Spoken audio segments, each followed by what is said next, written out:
வணக்கம். 2014ஆம் ஆண்டு அசாம் அரசியலில் நடந்த ஒரு மிகப்பெரிய திருப்பத்தை முதலமைச்சர் ஹிமந்த விஸ்வ சர்மா தற்போது வெளிச்சத்திற்கு கொண்டு வந்துள்ளார். அப்போது காங்கிரஸ் கட்சியில் இருந்த தன்னை முதலமைச்சராக சோனியா காந்தி ஆதரித்ததாக அவர் கூறியுள்ளார். தனது முதலமைச்சர் பதவிக்கான கோரிக்கைக்கு சோனியா காந்தி முழு சம்மதம் தெரிவித்ததாக அவர் குறிப்பிடுகிறார். அசாமில் இருந்த 78 காங்கிரஸ் எல்டோன் ஏக்களில் 58 பேர் தனக்கு ஆதரவாக இருந்ததை அவர் சுட்டிக்காட்டுகிறார்.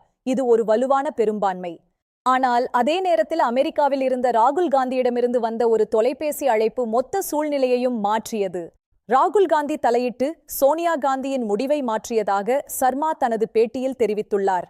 இந்த தலையீட்டால் முதலமைச்சர் மாற்றம் தடுக்கப்பட்டது. இது சர்மாவுக்கு பெரும் ஏமாற்றத்தை அளித்தது. இந்த அதிருப்தியே அவர் காங்கிரஸ் கட்சியை விட்டு வெளியேற மிக முக்கியமான காரணமாக அமைந்தது. அதன் பிறகு அவர் பாஜகவில் இணைந்தது அவரது அரசியல் வாழ்க்கையில் ஒரு புதிய அத்தியாயத்தை தொடங்கியது. பாஜகவில் அவருக்கு கிடைத்த முக்கியத்துவம் மற்றும் பொறுப்புகள் அவரை ஒரு செல்வாக்குமிக்க தலைவராக மாற்றின. இன்றைக்கு அவர் அசாமின் முதலமைச்சராக மாநிலத்தின் வளர்ச்சிக்காக பல்வேறு பணிகளை மேற்கொண்டு வருகிறார். வடகிழக்கு மாநிலங்களில் பாஜகவின் வெற்றியில் அவரது பங்கு மிகவும் முக்கியமானது. காங்கிரஸ் கட்சிக்குள் நிலவும் உட்கட்சி பூசல்களை இந்த சம்பவம் மீண்டும் ஒருமுறை உறுதிப்படுத்தியுள்ளது.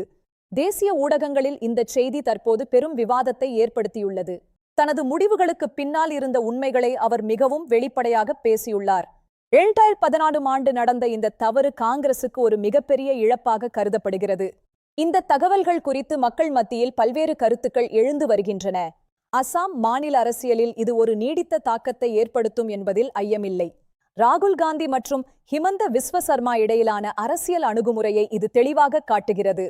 திறமையான தலைவர்களை அரவணைக்கும் பாஜகவின் உத்தி அவர்களுக்கு பெரும் வெற்றியை தந்துள்ளது. இந்திய அரசியல் வரலாற்றில் இதுபோன்ற நிகழ்வுகள் மிகவும் அரிதானவை மற்றும் முக்கியமானவை. சுருக்கமாகச் சொன்னால், ஒரு போன்கால் ஒரு தலைவரின் அரசியல் பாதையையே மாற்றி அமைத்துள்ளது. இதுபோன்ற உடனுக்குடனான செய்திகளை தெரிந்து கொள்ள எங்களோடு இணைந்திருங்கள். நன்றி.